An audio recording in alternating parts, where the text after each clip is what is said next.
talk today about the arc schemes for Veronese curves.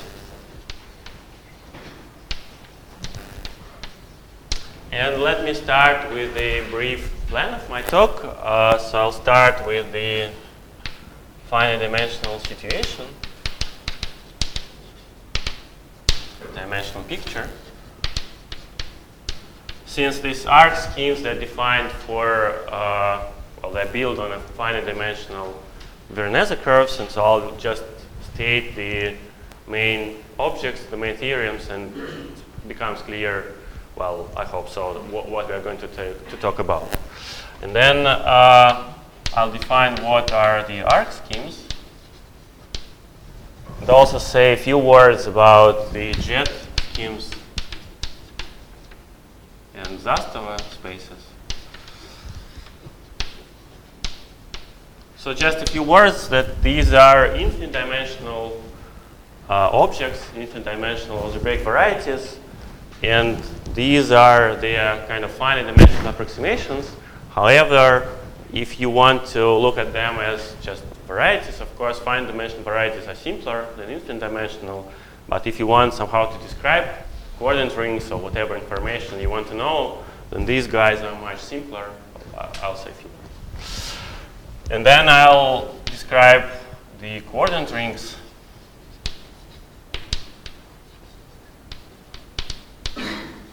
Well, these are some kind of algebraic geometry objects.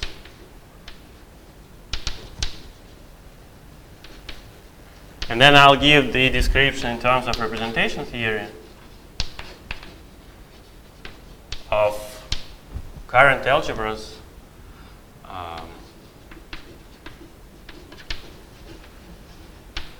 And then finally, I'm not sure I can get here, but well, probably I'll be able to say some words about the higher rank algebras.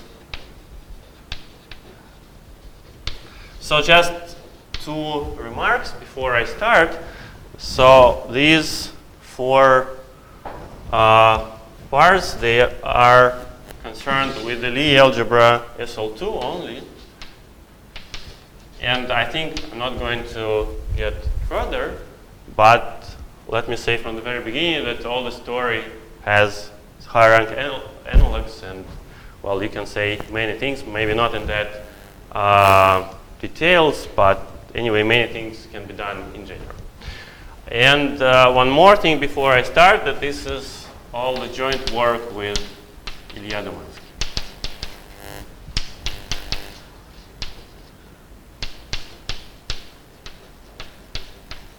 So this is not on the archive yet, but I hope will be there soon. SLL or any simple Lie algebra.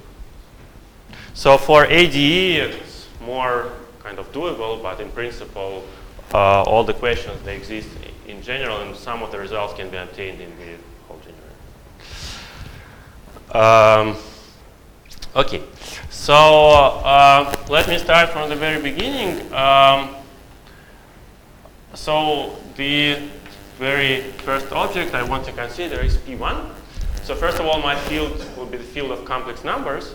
And this is kind of the basic objects for the representation theory of SL2, or, well, whatever. So, well, just want to parameterize the coordinates here by A and B. This is just homogeneous coordinates. And, well, A, B are complex numbers. Of course, they can't be both zeros. Okay, so then, well, I want to consider the embeddings of this P1 into the d-dimensional projective space. And let me denote the coordinates in this projective space by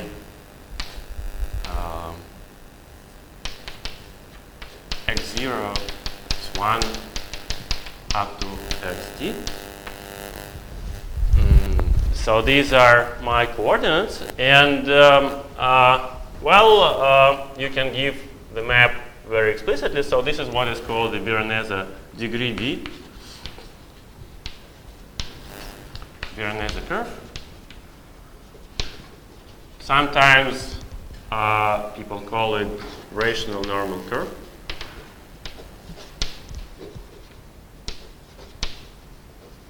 And embedding is very, very explicit, namely I map pair AB to the collection of d plus 1 numbers just defined by a to the d, a to d minus 1b, a to d minus 2b squared, up to b to the d.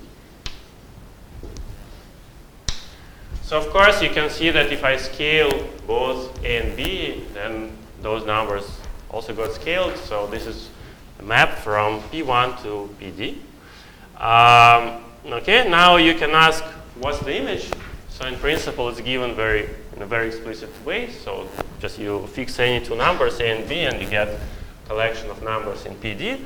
But you can ask how to define the image as algebraic variety. Well, for me, at least for today, all the varieties are going to be projective.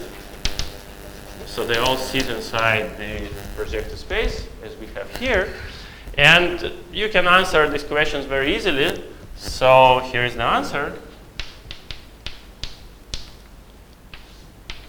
So the ideal of relations, cutting out the image of the Veronese curve,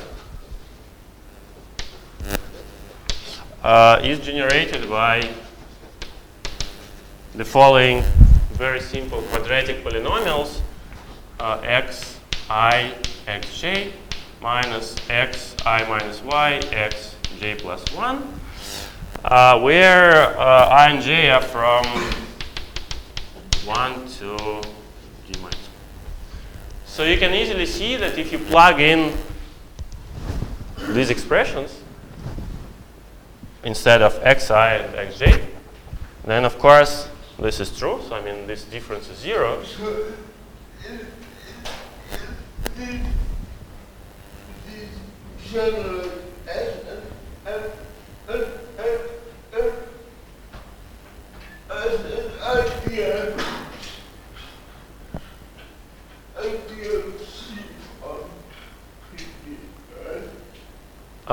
I'm just saying that if you want to somehow describe all the points given by these numbers, then just these relations, they cut out this image. And these are all the polynomials vanishing on this set. So, so they vanish on, let me call it somehow, so say C, D, vanish on CD.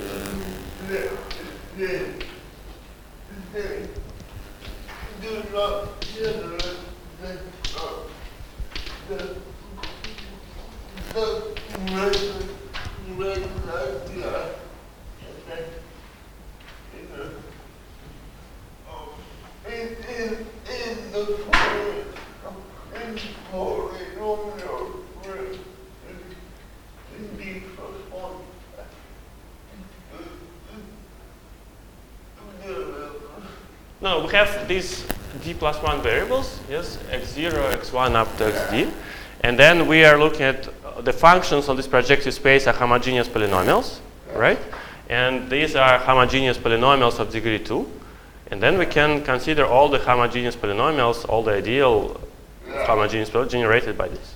And the claim that this is what we are looking at.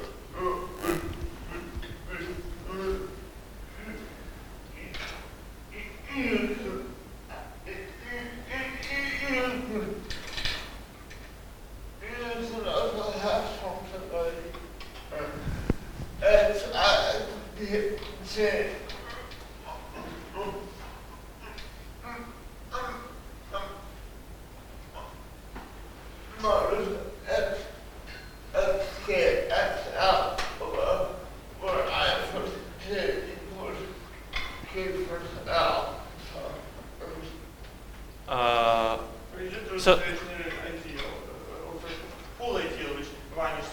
yes, yes. So maybe what Roma is saying that if you want to define point-wise, yes, only to cut out the this set, this curve as a set, yes. So you don't need all of them, but you need only part of them. Roma says there are more quadratic relations. You cannot generate quadratic relations.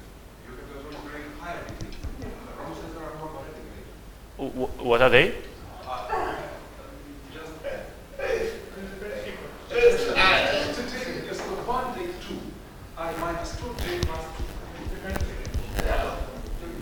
But you can, yeah.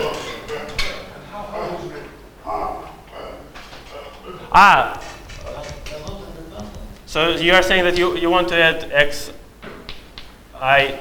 okay, xj minus x I prime xj prime such that I plus j is,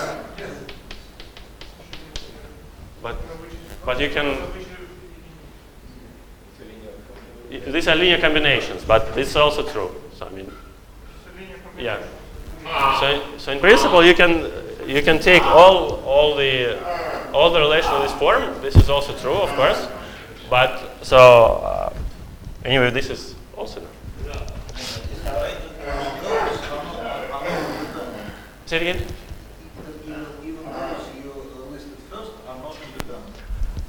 So linearly independent, they are linearly independent. But what I was saying is that in principle, if you want, so there are two questions. So first question, you want to write the relations such that point-wise they define this set.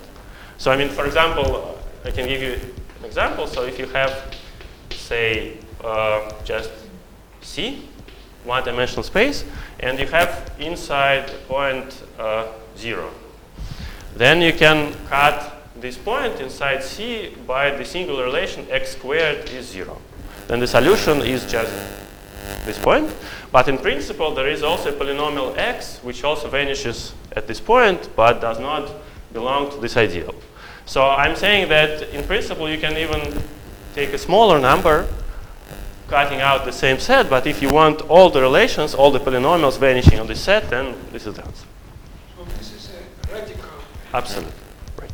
And this is going to be very important for what I'm going to say further. Actually, maybe it's good to keep this very simple example in mind. So, I mean, we can think that they are independent by like dimensional considerations.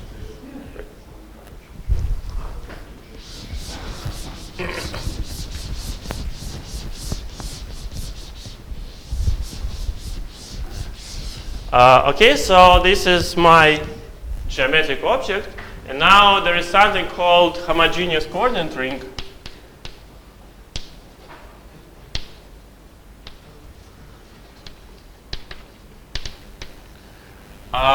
Which is defined in a very simple way. So, namely, this is just the quotient of the polynomial ring in my variables, x0 up to xd, modulo the ideal generated by these relations. So let me call it I.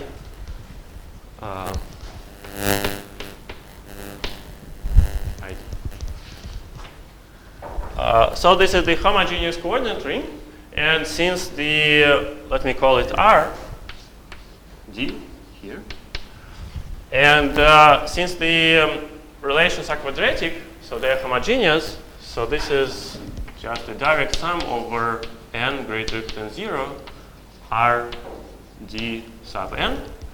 So where this individual summand is just spanned by all degree n polynomials in my variables. So for example, R d1, d0 is just C, and then R d1 is just a span of x0 up to xd.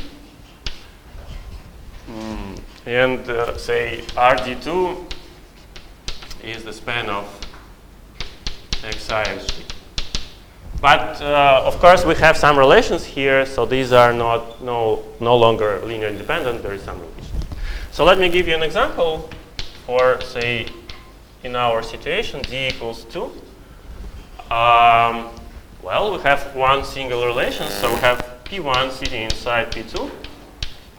And we have only one relation saying that x0, x2 minus x1 squared is 0. So the ideal is generated by this one relation. And then if d is 3, so what we care about is the quotient of the polynomial ring by the ideal generated by this single relation. And if d is 3, then we have P1 sitting inside P3, and we have several relations now. x0, x3 minus x1, x2, and then x0, x2 minus x1 squared, and x1, x3 minus x2 squared. And they generate some ideal, and then the homogeneous coordinate ring is the quotient of polynomial ring in 4 variables by these 3 relations. 3 quadratic.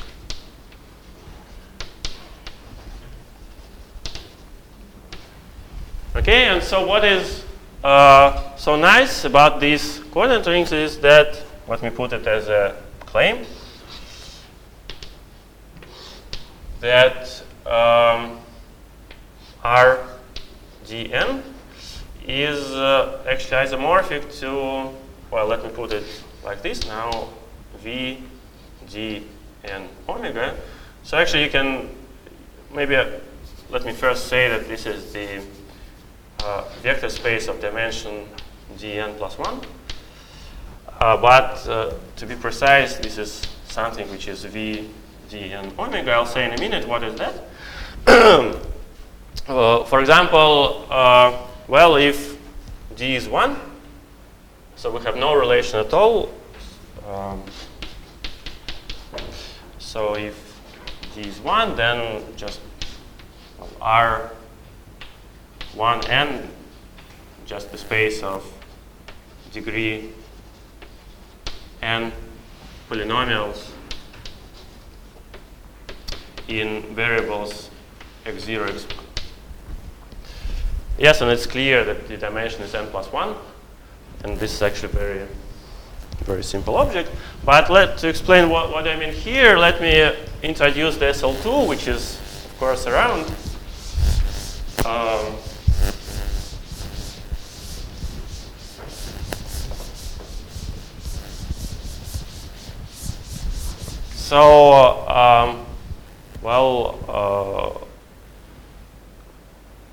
So this P1 is SL2 mod B. This is a flag variety for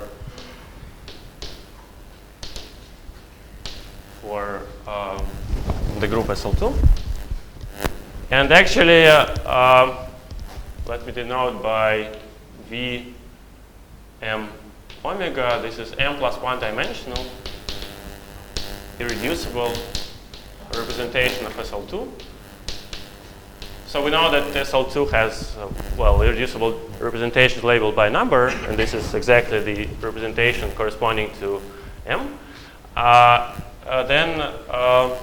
So the claim there says that, so then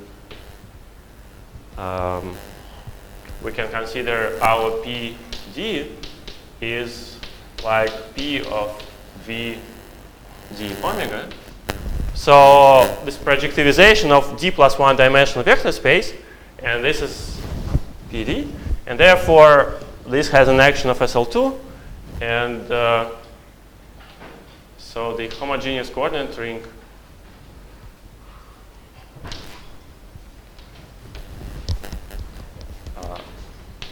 is SL2 module such that each RDN is a subrepresentation of dimension Dn plus 1. This is the claim. So again, so all these claims are d times n. So we have two parameters. So for example, let me give you an example. So if d is 2, then our d arc2 is isomorphic to c plus c, let me put it like v0 plus v2 omega plus v4 omega plus v6 omega plus so on. So it means that this is 1 dimensional plus 3 dimensional plus 5 dimensional plus so on. And if d is 1, then this R1 is v0 plus v omega plus v2 omega plus so on. And this is nothing but just a constant. Here we have x0, x1. And the three elements here are x0 squared, x0, x1, x1 squared, and so on. And for example, here this v2 omega is spanned by x0, x1, x2. So this is just a generalization of the decomposition of the polynomials in two variables into just the several representations of SL2. Nothing more complicated, but what's important here is that the following remark, that RD, so all components of RD are contained in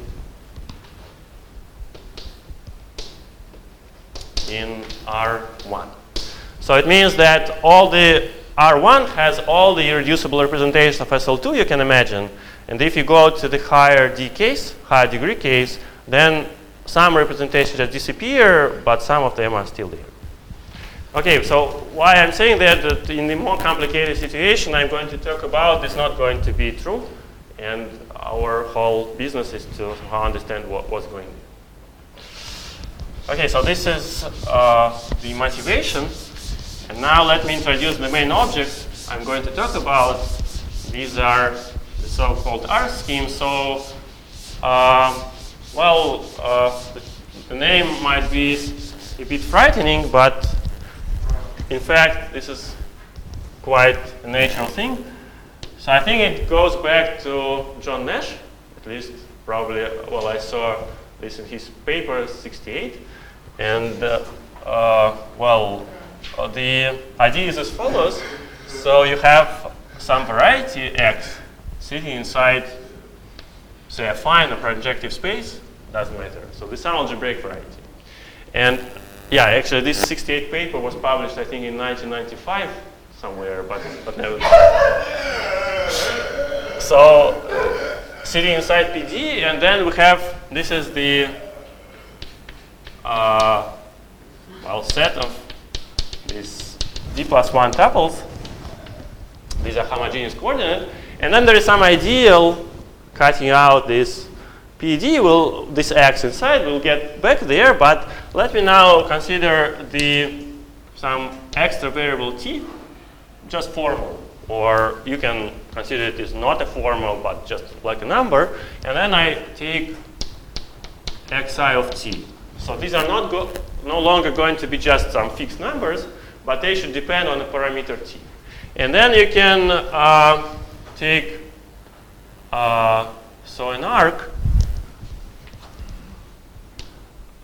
is a kind of series, collection of series x0 of t, x1 of t, up to xd of t, such that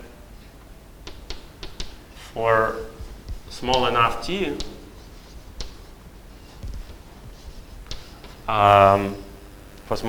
this is a point of x.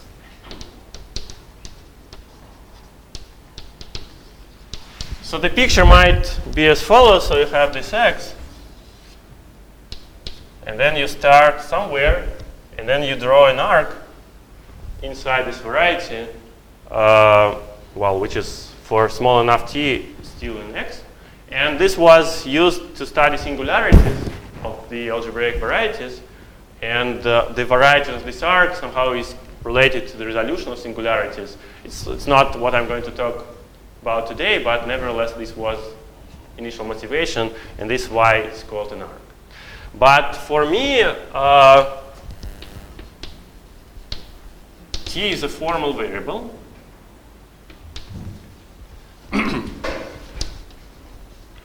And actually, I want to write this series as, so xi of t as xi0 plus t times xi1 plus t squared times xi2 plus so on.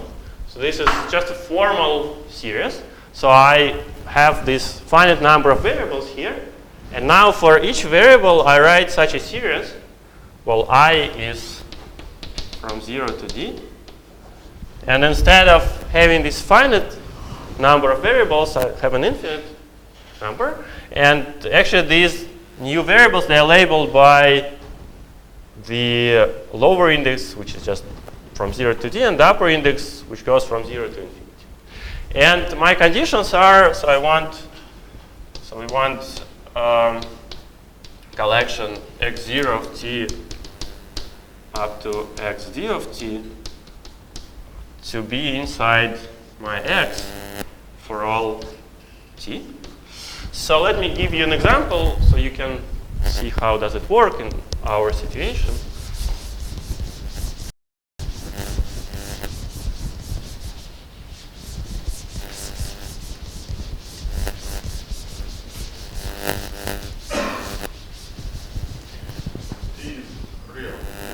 Well, if you want to work with this in the kind of genuine way, so I mean, if you want really to draw arcs to see the kind of paths on the variety, then t is real. But for me, just a formal variable, and let me explain what does it mean.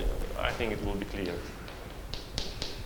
So I take my Veronese curve, and I take d to be equal to 2. So degree 2 Veronese curve, the simplest non-trivial example, and this means that my curve sits inside P2, and inside P2 is cut out by a single relation, x0, x2 minus x1 squared.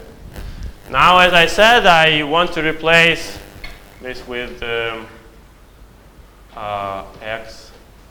of t and x2 of t and x1 of t, but I want this to be a point in my variety, in my degree 2 curve.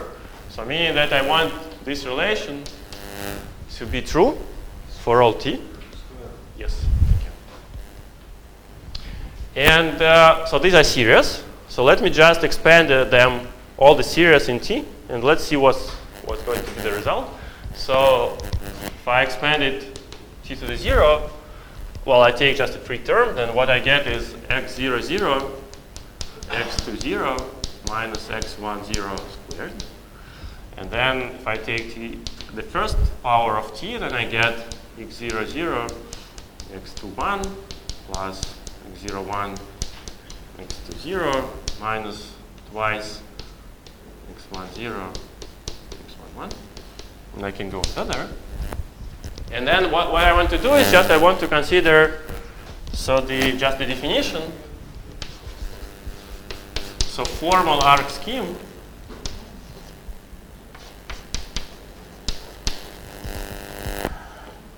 This is the well, set of zeros of all the polynomials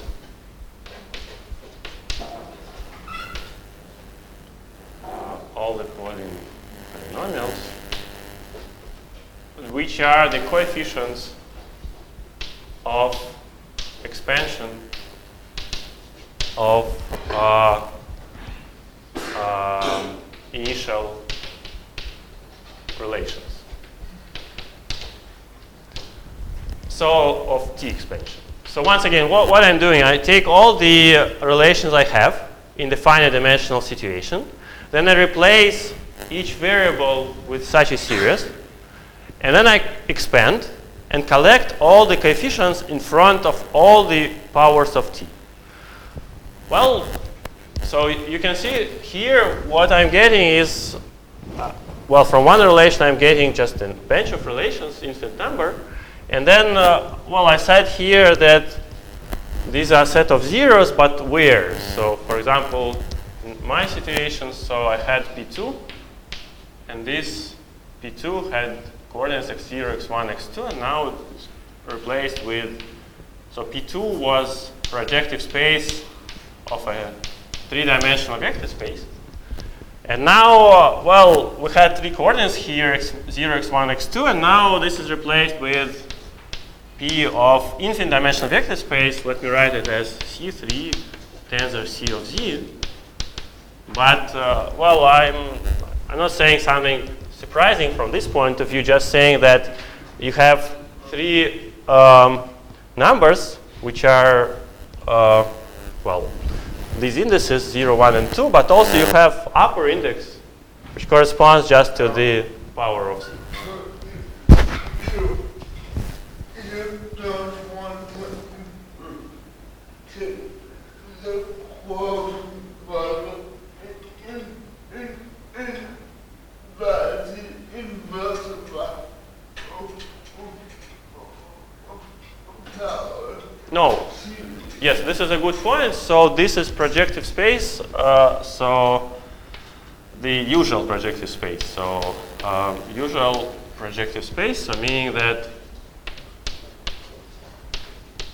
so this is the all lines in infinite dimensional, well, lines, C lines, infinite dimensional space C3 tensor C of Z. So I'm not, my scalars are still complex numbers. They're not invertible series here. So the reason is that I have, my coordinates are of this form. So they are x, I, k, and so these are exactly the parameterizing, well, they parameterize the basis of the C3 tensor C of Z. Okay, so this is my object, and I want to study it in some way, but before I explain how. Yeah. Yes, this is actually a good point. So in principle, sometimes it's better to put these double brackets to mention, saying that these are power series, but let me avoid now to somehow, well, to make the situation a bit simpler. But you are absolutely right to make the picture, well, rigorous, and well, while working, you have to work with it. Okay, so this is my variety, so let me give you one more example.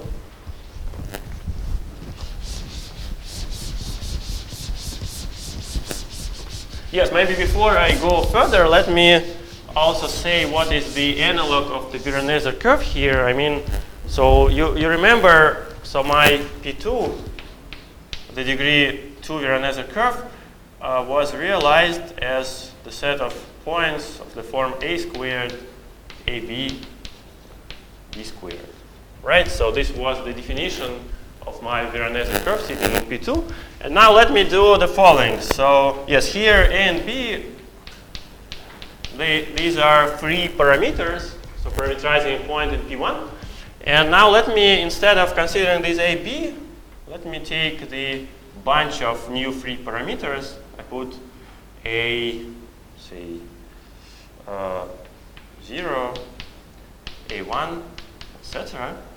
And here I put A, B0, B1, etc.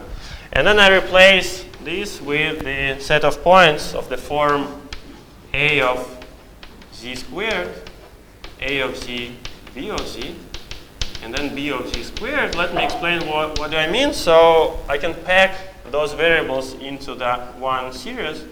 So this is A of Z, which is nature the sum A of I, Z to the I. And the same with B of Z. Yeah, so these are formal series, just picking all my new parameters. So you remember these A and B, they had no relations. Now I have just infinite number of no variables, parameters with no relations. I'm making two series out of them. And then let me write squares here, the product and squares. So, but it's actually quite simple thing. So I mean, by this, so I just collect all the coefficients in front of powers of z. For example, this starts with a 0 squared plus well,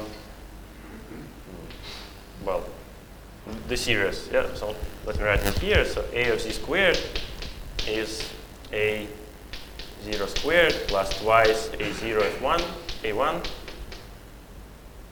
times z plus so on. So I have such a point inside C3 tensor C of z. So in principle, again, so this is. So here you need our series. We do. Yes. So you have such a series, so it means that you have an element in this C3 tensor C of z. And then you can ask what are the relations satisfied by this series. And obviously, well, you can see that if you take a of z squared times b of z squared minus a of z b of z squared,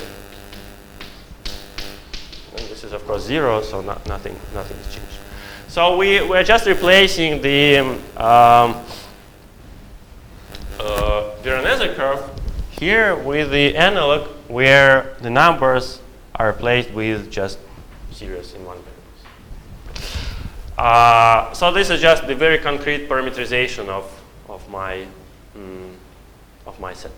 So now let me get to the next example where you can see that the life is becoming more interesting and less, well, not that simple at least.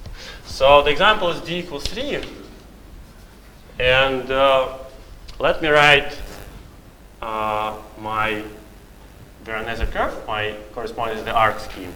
So I again have a, so you remember we had P1 sitting in P3. And well, namely, you can do it very explicitly. So this is the set A cubed, A squared B, AB squared, and B cubed.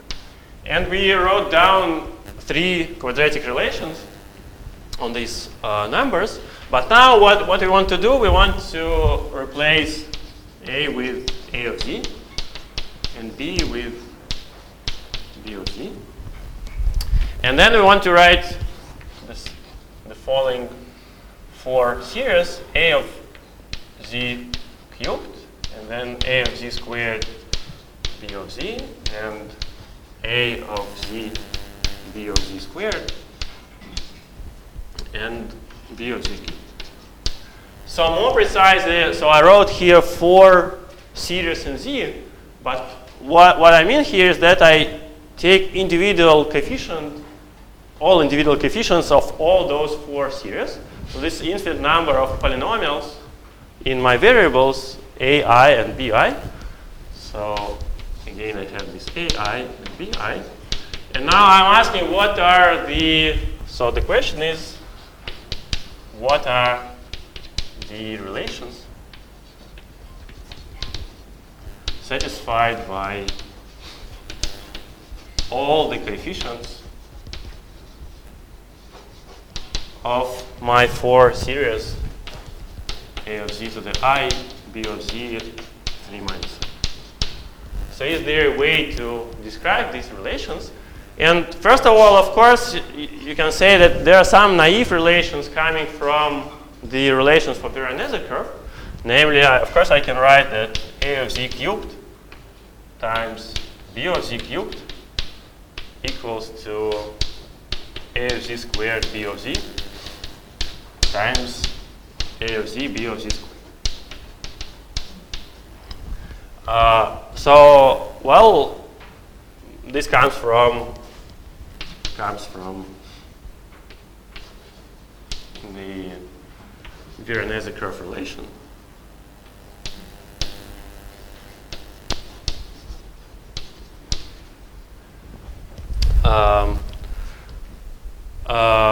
Comes from. And also there are 3 other relations, so 2 other. So let me write them maybe A of z cubed times a of z b of z squared equals to a of z squared b of z squared. So this is the product of these two equals to square of this, and also a of z squared b of z times b of z cubed is nothing but a of z b of z squared. Okay. And actually the claim here that you see what we did here is that we just replaced the initial condition with this one, with z, and the claim is that there are no other relations here. So all the relations for the polynomials a of z squared, a of z, b of z, and b of z squared, they come from these single relations. And there is something interesting happening here. So there's this 3. And let me write one more relation. So saying that if you take, so let me denote this by x0 of z, and this is by x1 of z, and this by x2 of z, and this is by x3 of z. So these are my polynomials. For example, in such notation, this is nothing but x1 of z, x3 of z equals to x2 of z squared. So now what I want to write is the following. So I take d x0 of z over dz times x3 of z, and then minus d, so let me consider the coefficients.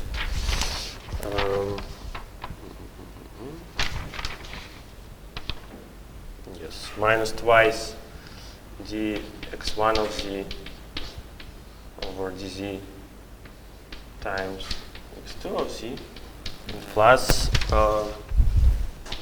x1 of z,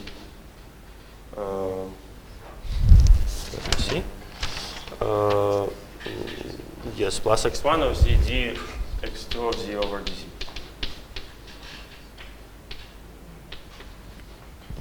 So the claim is that if you take the, so let us take these 4 series, and let us substitute instead of this x0, x1, x2, and x3, let us substitute these 4 polynomial series. So a and b are just arbitrary variables. So this is again something. And the claim is if you substitute those 4 series in this relation, which contains now not only products, but also derivatives, then what you get is just 0. And this is not consequent of the derivatives No. of the initial. Because you see, so we only differentiate over kind of the first.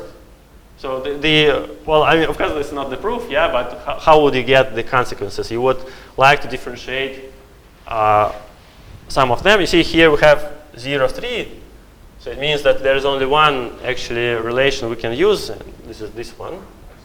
Yes, so this is x0 of z, x3 of z, minus x1 of z, x2 of z. So actually the only chance is to take the derivative of this one, but there are some terms which are kind of from there, but it's not that. And well, I mean, so what is the, let me put some fancy words here. So it means that if you want to consider the reduced ideal, so I mean the ideal of all the relations vanishing on this arc scheme for Veronese curve. So these are not only the naive relations coming from the arc scheme ideal. So let me put it like this. So the, well,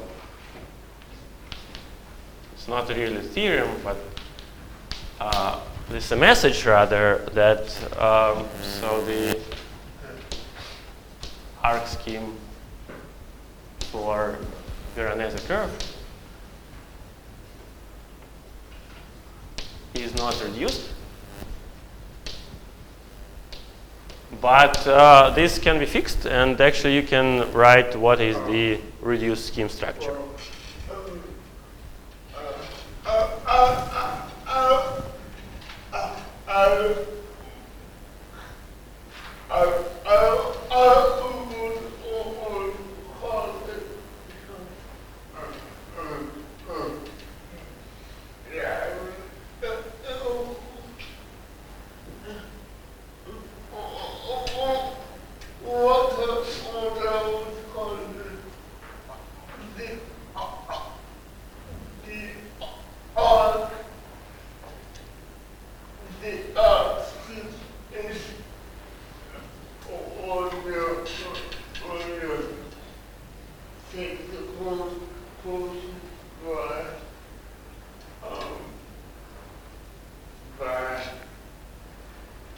Yeah, so if you consider the arc scheme, you quotient by the relations which come from the finite dimensional scheme, yes, as I explained there. So you take new variable and,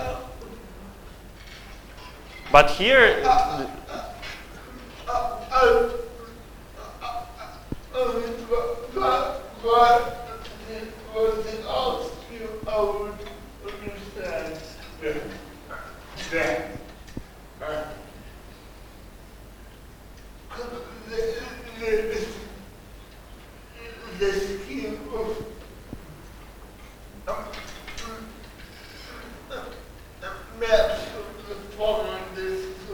you can say it in this way, yeah, yeah.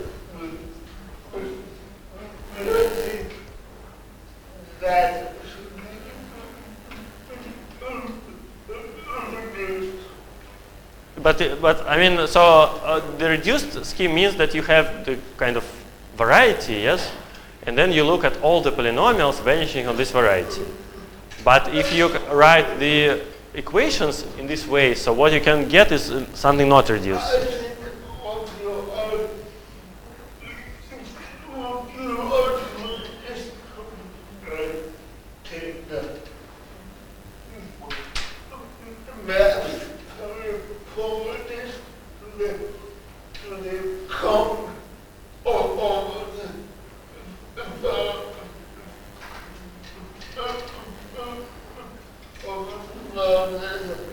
Yes, you can also, so I mean, it depends on if you're working with affine varieties or projective varieties. So since I'm doing here the projective varieties, I'm working with projective spaces from the very beginning. But in principle, you're right. So this is the cone over.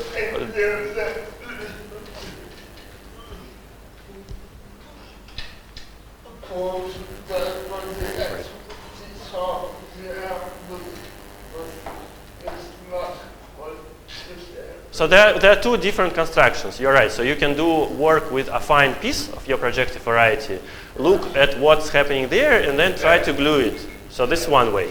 But what I'm doing is in some sense simpler. So I have the global description, yes, the global description of the whole variety inside projective space. And I'm just doing this. The construction I'm suggesting is somewhat more simple, more concrete. Otherwise, I have to cut out my Veronese curve and work in each piece separate. Of course, they are related, but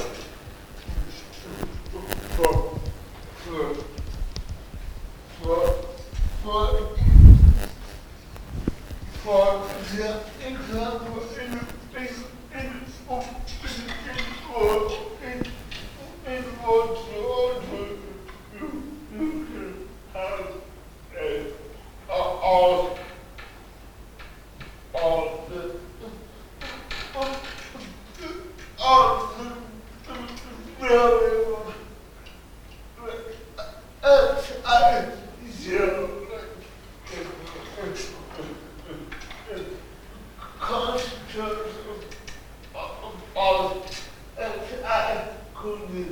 what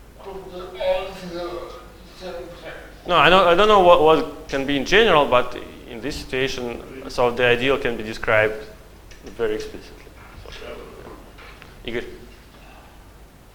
a silly question. So, in the finite case, the image of our embedding is always the same thing. In the projective line,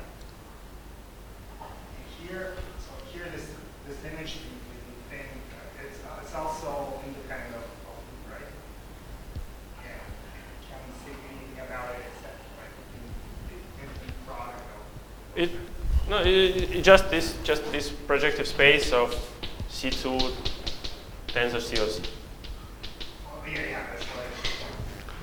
But the situation is much more delicate here because I mean this guy using these new embeddings, which I described here, you are getting kind of, I would say, new structure of algebraic variety on this in some sense. But it's independent. Well, it depends on what you mean by independent. So I mean, for example, as a set of points, yes, it is. But you see this, as I explained, in the finite dimensional case, if you take this P1 sitting inside PD, then the homogeneous coordinate ring, all the information, all the pieces of this homogeneous coordinate ring was kind of, could be extracted from the D equals 1 case. But here it's not true. So I mean, the structure which describes it as an algebraic variety is different. So I can't say it in a clever way so far, but I mean, this is so I mean, this very simple projective space, although infinite dimensional, is somehow gets some new structures via these embeddings. So this is not exactly the same.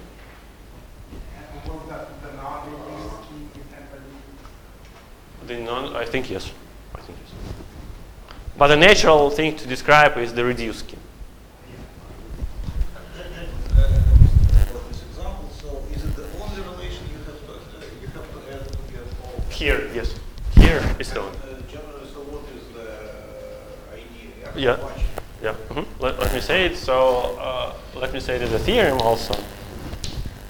Maybe again, not with the whole details, but so,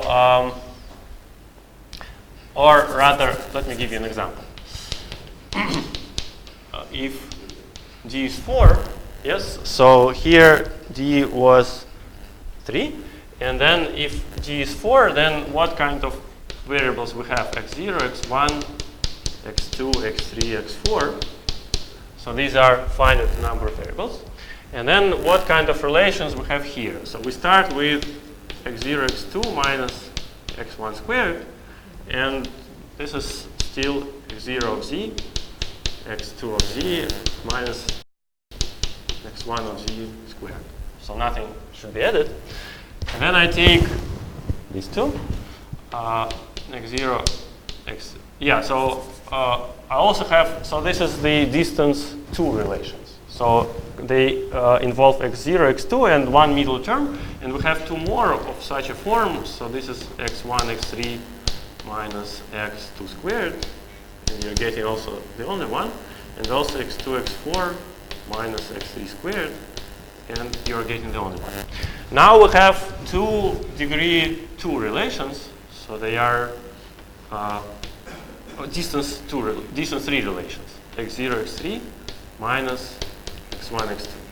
And now we are going to replace it with x0 of z, x3 of z, minus x1 of z, x2 of z, and plus one more relation of the form given there, something like d x0 of z over dz, x3 of z, minus d x1 of z twice over z, x2 of z, plus dx2 of z, well, we can put it dx2 of z over dz x1 of z. So we're getting 2 here, and also we are getting Just the same? yeah, just the same. And then we have x1, x4 minus x2, x3. And this is replaced by also 2 relations. So again, when I'm saying 2 relations, it means that I have 2 series of relations. So actually here I have infinite number of relations here and here. And also we have now very, very far away relations. So this is x1, x0, x4 minus x1, x3. And also I have x0, x4 minus x2 squared. And here you have 3 relations. So it means that you take derivatives and then the second derivatives. 3 for each. But you were saying in the beginning that x0 is 4 minus x1 squared is excluded.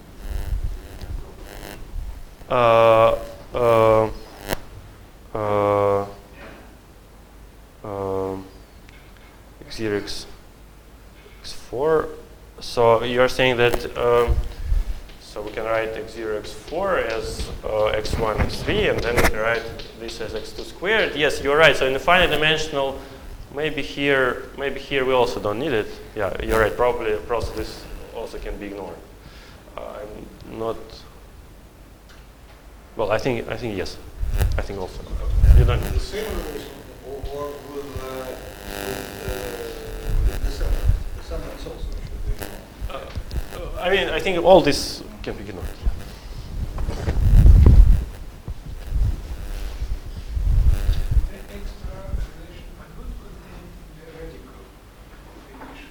They are. Yes, yes, absolutely. So, so let me put it as a. Yeah. So the theorem is that the naive, the kind of the radical of the non-reduced arc scheme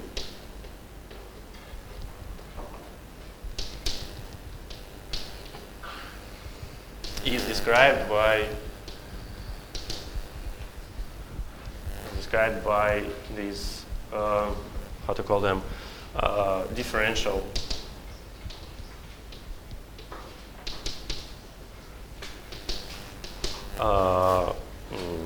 extra relations.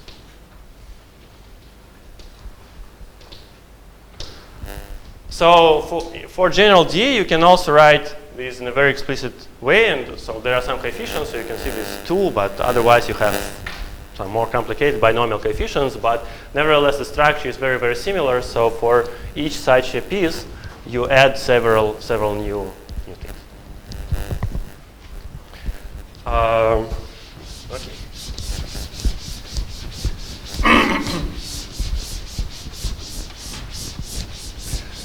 So maybe one comment on the finite dimensional approximations. So one remark. So there are two versions of this construction. So the first is called NZ schemes. And the second is called Zastava schemes. Well, this is a very common name, and this is less common, but I think this is what one should use here. So this means that instead of the Taylor series C of Z, you consider the ring of truncated polynomials.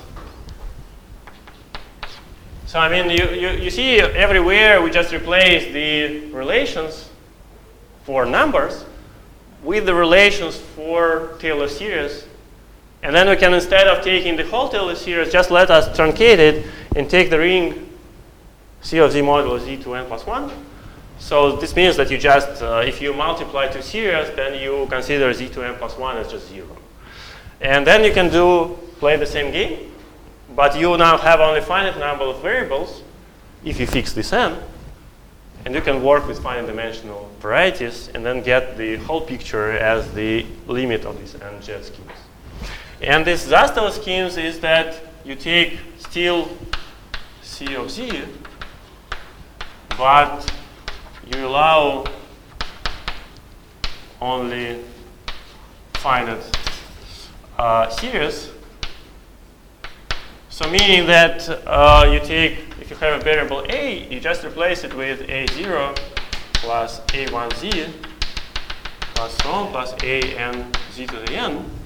But when you write relations on such things, you don't cut it, don't truncate it with z to the n plus 1. So it means that, for example, if you take the square of this guy, then you have an squared as a coefficient in front of z to 2n. And in this case, you don't care about this an squared because so you don't have zeta to n in your ring. But in such a situation, you do care, but simply you don't have all your series are not 2. And again, all these two guys are very, very interesting, extremely, but I don't know even in this case how to describe the corresponding varieties. So they are more complicated. Why is it called Zastava? Well, this is because, so this is, again, I'm not saying that this is a usual name for that, but there are some Zastava spaces inside the semi-infinite flag variety, and so they are constructed via a very similar procedure, and therefore, I mean, you see, this is a very, kind of say, well, in general, this is well studied. I mean, not for this situation, but there are some results. But for this side, and Zastava is a Croatian word for flex. Okay, so now let me go further. So this part, I don't know, 3 maybe already. Will you write down sort of the general explicit formula? For this, well, I can write you. I can do it, but I'm not sure. I don't want to do it now. It's not very nice. It is very nice, but it's a bit late. So, but to give them just roughly, to have a formula, you need to take one of those relations, see how much times you Okay. iterate. So this is, let me write it. So it's the No, I'm just sum of, well, I'm not going to give you all the details. So this is the sum from u from s to r minus 1, minus 1 to the u, r minus s minus 1 over u minus s. And then you take the derivative, else derivative of. yeah, but what I'm asking is the number s probably. How and what range, from what range does the number s? And Distance between I and j. Distance minus 2. Yeah. Okay, that's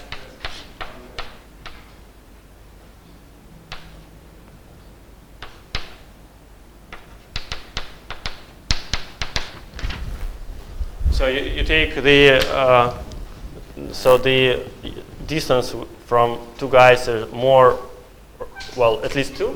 So as we did here, so this x0 minus x2. And then you have something where you take the derivatives from 0 to r minus s minus 2. For example, if the difference is exactly 2, then you don't need any derivatives, but otherwise you need.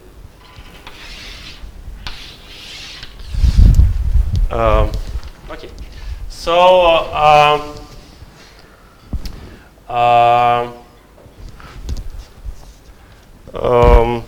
so why do we care? So why do we care about the reduced scheme structure?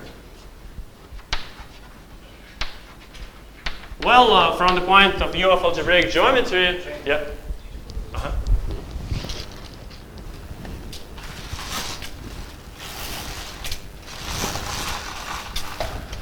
So from the point of view of algebraic geometry, this is very natural.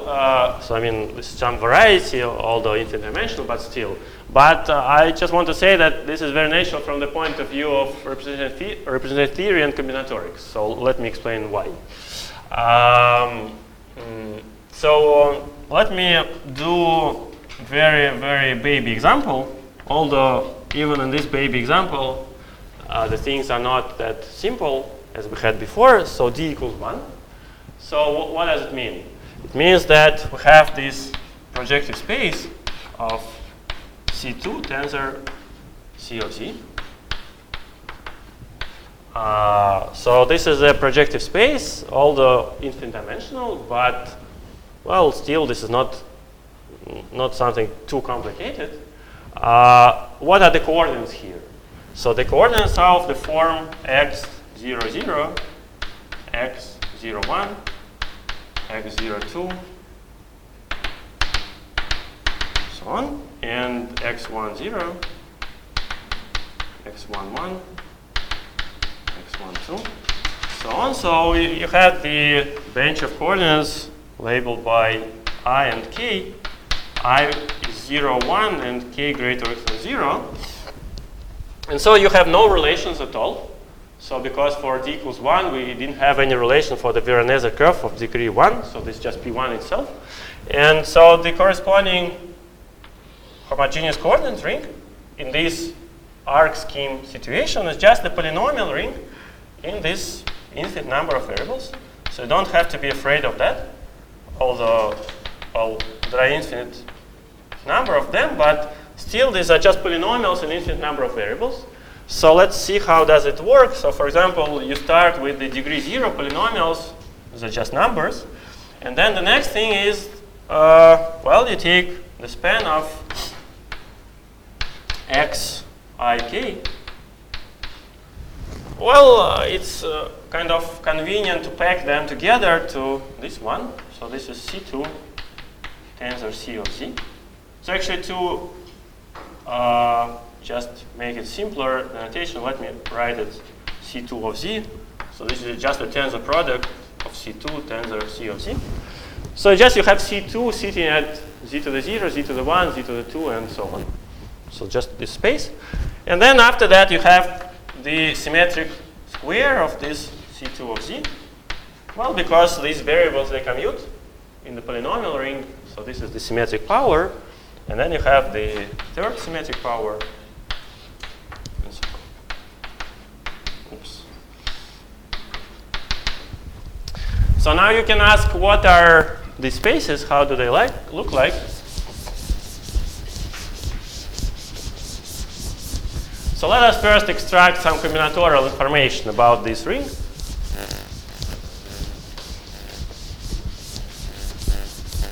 So the combinatorics get involved via the computation of characters. So let us just say that we take x 0 k and we attach to it the character. Oh, I should have used another letter. So maybe I'm very sorry about that. So let me put T here. Because I can't change the letter there. I hope it's not too painful, but anyway. It was painful when you replaced it. Okay. Yes. Now and here it's also T. I'm very sorry. So why do I want this T? Because Z somehow is used to measure the SL2 weight of this variable. So let me put, say, ZQ to the K and X1 K Z inverse Q to the K. So just what I wanted to say, that if you have SL2 representation, C2 fundamental representation, the simplest one, then the character is just Z plus Z inverse. So this is just the character. And then I want to, well, mimic this situation, saying that x0 has variable 0 attached, and q to the k somehow takes care of this k, and also have z inverse and q to the k. And now I want to somehow let us, well, for example, then the character of C2 of t is what? Is z plus z inverse plus q times z plus t inverse plus so on. So this is z plus z inverse over 1 minus q. Yeah, so we have z plus z inverse at every floor from 0 to infinity. Well, now I can try to count the character of the second symmetric power,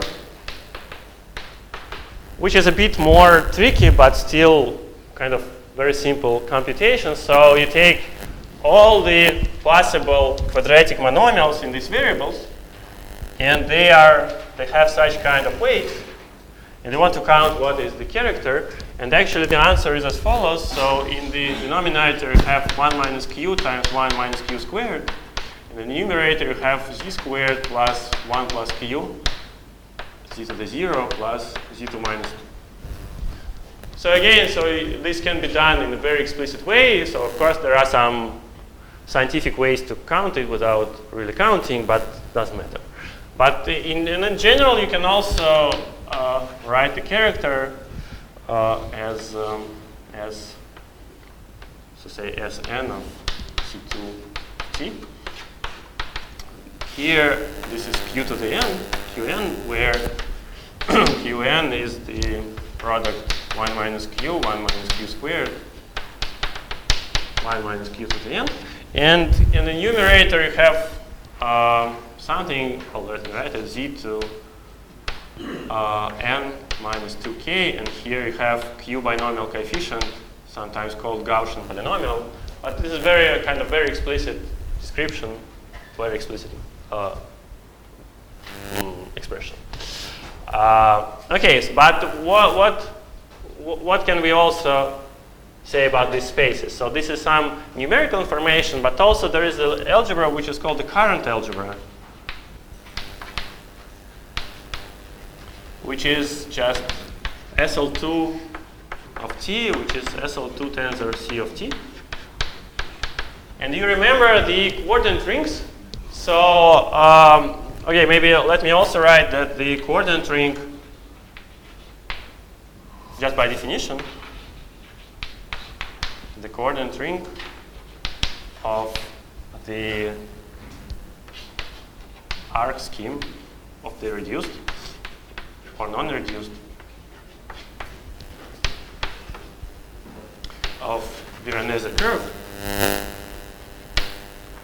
is just the quotient of the polynomial ring in all my variables. Here I have xi k, I from 0 to d, k greater than 0, modulo the ideal, which I just described. So I might want to put reduced here. Oh, I think I had d and might be reduced. Or not.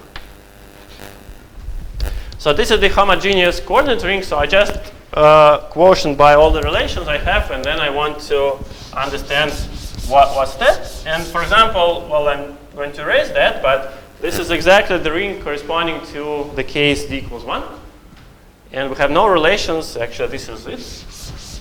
And you remember that in the case of the Veronese curve, all the components, they were modules of SL2, actually reducible representations, easily described.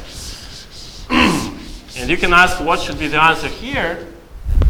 So let me write it as a claim that all the homogeneous components of the reduced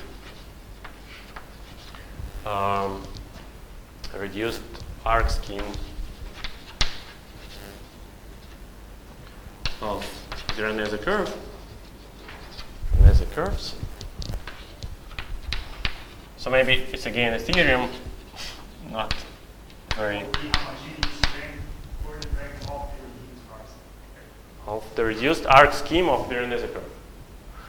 All homogeneous coordinates of the homogeneous coordinate ring.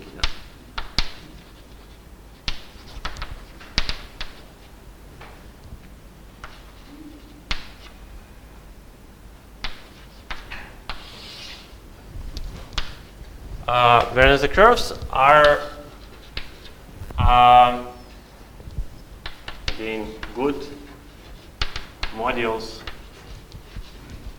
for SL2 tensor C of t. And let me also put the name generalizing the notion of the Weil modules.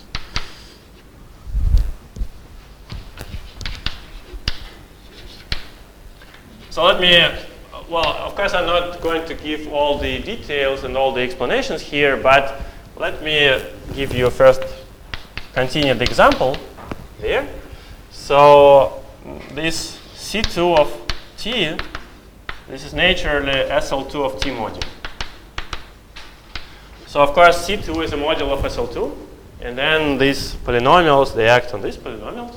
So this is a module, and then therefore each Sn of C2 of t is also SL2 of t module.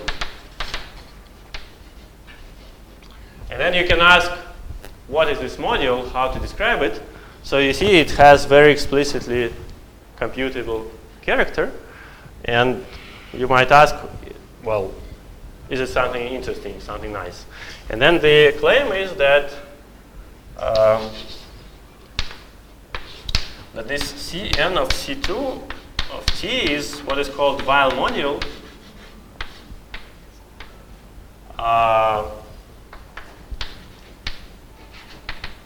Weil module for SL2 of t, which is actually given by, this is a cyclic SL2 of t module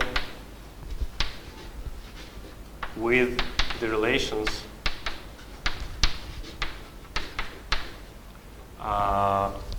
that f tensor 1 to n plus 1 is 0, and e tensor t to the k is 0 for k 0, 1, and so on. So let me just comment on this description. So you know that if we have just finite dimensional SL2, then you can draw very easily the n plus 1 dimensional module Vn omega. So it has a highest weight vector. And then you can act with an operator f. You can act once again until you reach the lowest weight vector. And after that, you go to 0. And actually, this module just can be described as that you can't act with e. You get 0 from the very beginning. And if you act by f n plus 1 times, then you're getting 0 as well. So what I'm saying here that this Weil module is a module for much more complicated Lie algebra, which is SL2 tensor C of t, but the relations are of the same sort. You just say that f tensor 1, which is an element in SL2 tensor C of t, it's going to vanish if raised into the power n plus 1. And if you try to apply e to any power, so e and f are standard elements of SL2, then you get 0 from the very beginning. So in a sense, the description is very simple, but the modules, of course, are much more complicated because they are infinite dimensional. Okay, so anyway, so if you've never seen the Weil modules, of course, it's not going to be quite, well, doesn't seem to be very easy objects, but anyway, they are rather simple, and so let me somehow formulate the answer here. So for the conclusion, so for z equals 1, the coordinate ring of the arc scheme for Veronese curve is the sum of the direct sum of Weil modules. Well, to be precise, I have to put dual here, but for us for today, it's not important.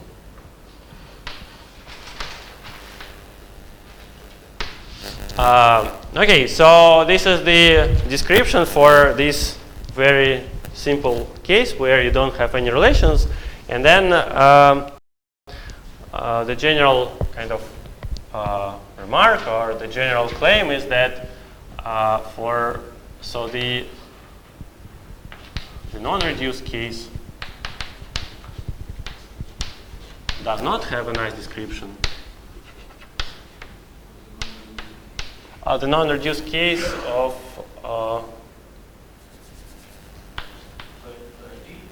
higher D, yeah. So the non-reduced case for So there is no analog of finite dimensional picture when you have also there you have the same representation, yeah, but some of them dropped out. yes, yes. So we could naively expect that here also Yes. That's not the case. That's not the case neither for reduced nor for non-reduced case.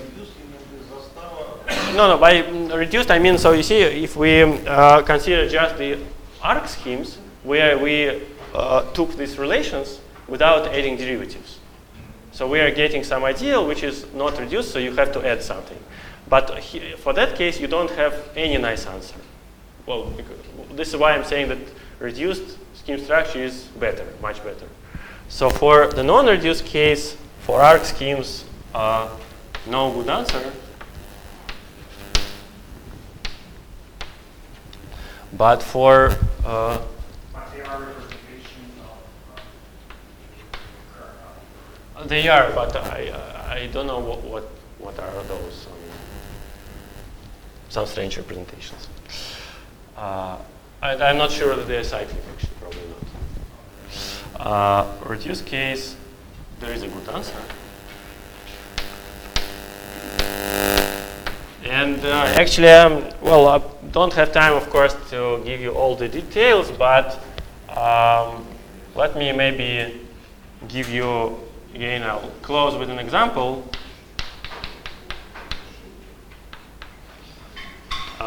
Which is of combinatorial nature.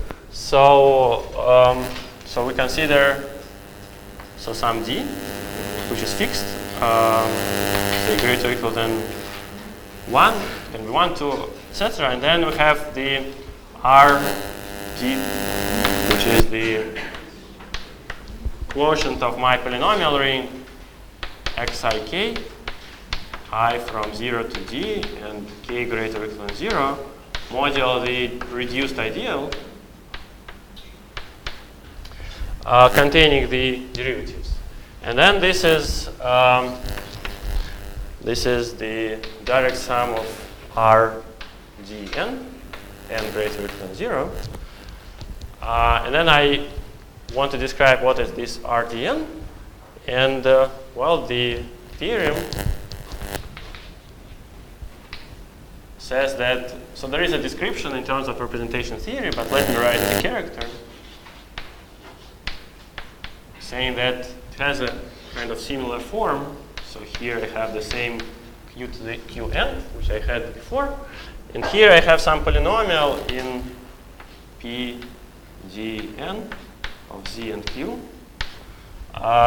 with the following properties that, for example, p d n of 1, 1 is d plus 1 to the n. So you remember before we had those q binomial coefficients. If you sum up all the binomial coefficients, you get 2 to the n. Here we have d plus 1 to the n. If you just plug in q equals 1, z1, so this is the character of v d omega tensor n. So this is the nth tensor power of irreducible representation of SL2 of dimension d plus 1. And in general, this is the p and d of zq. These are characters of affine de-Mazur modules.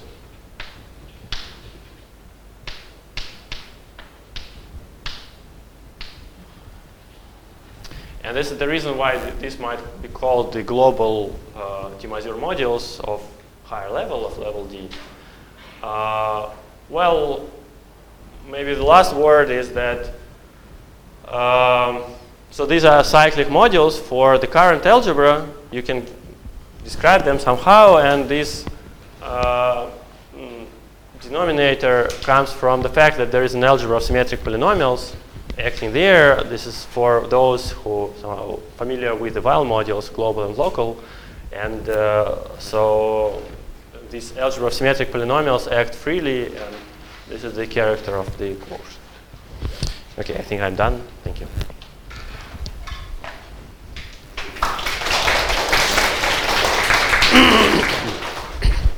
They missed the point. Are these modules incomposable? This one. So they're cyclic. It means that you have some vector such that the whole thing is just generated by Cosine. cosine. Yeah. No, but They may be usable, but they cannot be decomposed. I mean, if you decompose them into summons of 2, yeah, then this cyclic vector belongs to one of the sum. Well, it depends then how you want somehow to. But this space where this space is graded with respect to the Cartan subalgebra. If you want the decomposition to be compatible with these gradings, then this vector is the single vector in the component. So you want. Is it possible to deal with several parameters?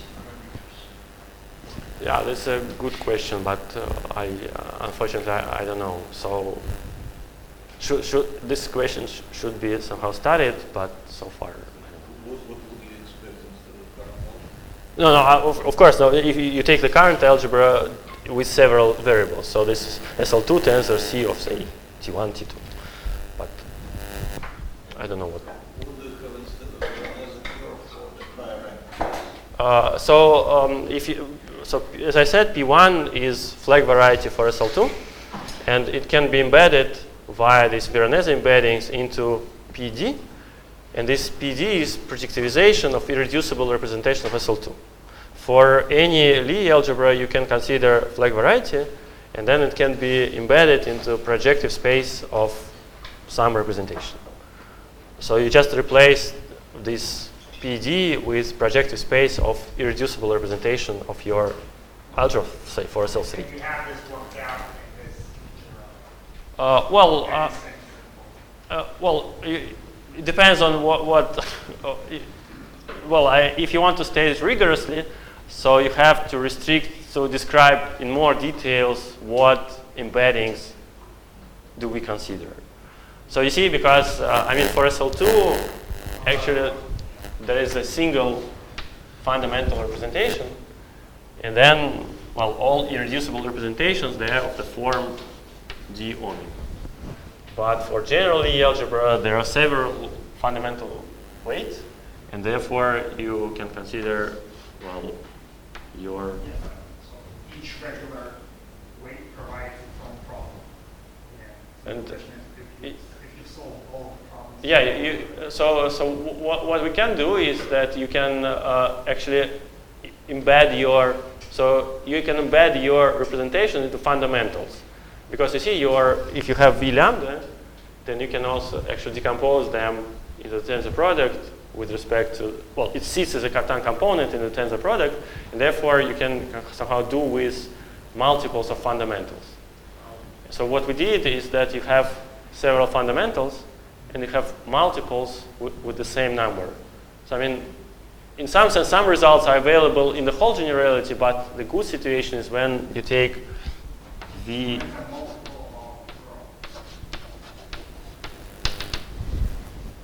So you take some D. Well, lambda is a multiple. Right. Otherwise, you can also say something, but the nice situation is this one.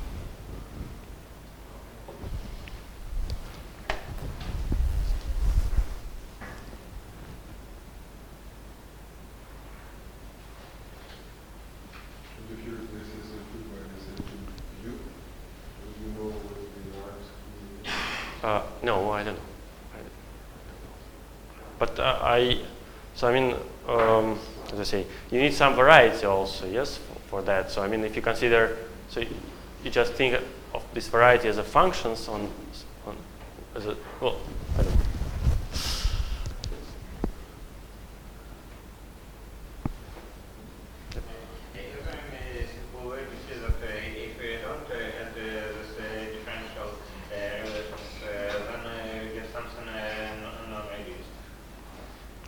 Well, the simplest way is that you take this example t equals 3, and you see that does not belong to the ideal, the naive ideal. So if you somehow the way to predict it is that you can try to compute the character of this non-reduced object, and then you see that this is not what you expect, and then you try to find why. But I don't know any conceptual explanation. Actually, there is some kind of general expectation that any reduced scheme structure should be of this form. So you take the naive one and then you add some differentials. But this is far from being rigorous. Just naive. I think that there is some kind of explanation because the radical of arc ideal is just the radical of the differential ideal in some polynomial differential algebra. There, it's not so strange that you use it here, and I think that all the relations they are for just some derivatives of some series. But I don't know if there is always finite numbers such a that the number of relations will Yeah, that's right. So, but I'm saying that you don't know from the very beginning if you really need to add, yes, this differential relation. So, in some situations, for some varieties, you don't, but for some varieties, you do need. So, I just don't know how to say when you do need or. But there is, for example, a theorem of Prostata that if your variety is a complete intersection, then you don't need to add any relations.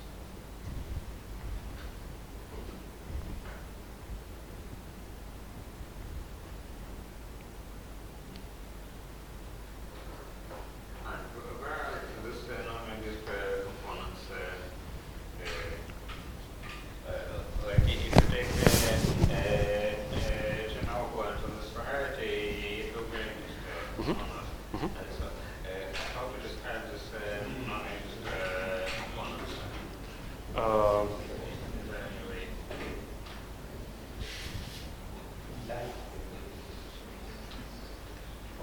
This I don't know. But actually, I'm not sure that it's even generically reduced. So maybe even on the open part you need this. So.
Do you know what the relation is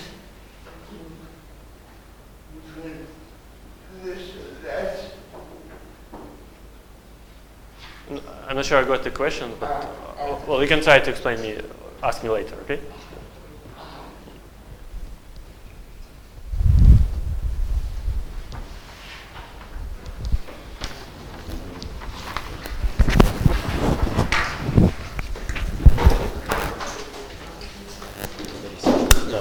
Да, конечно, сейчас я попробую, Роме.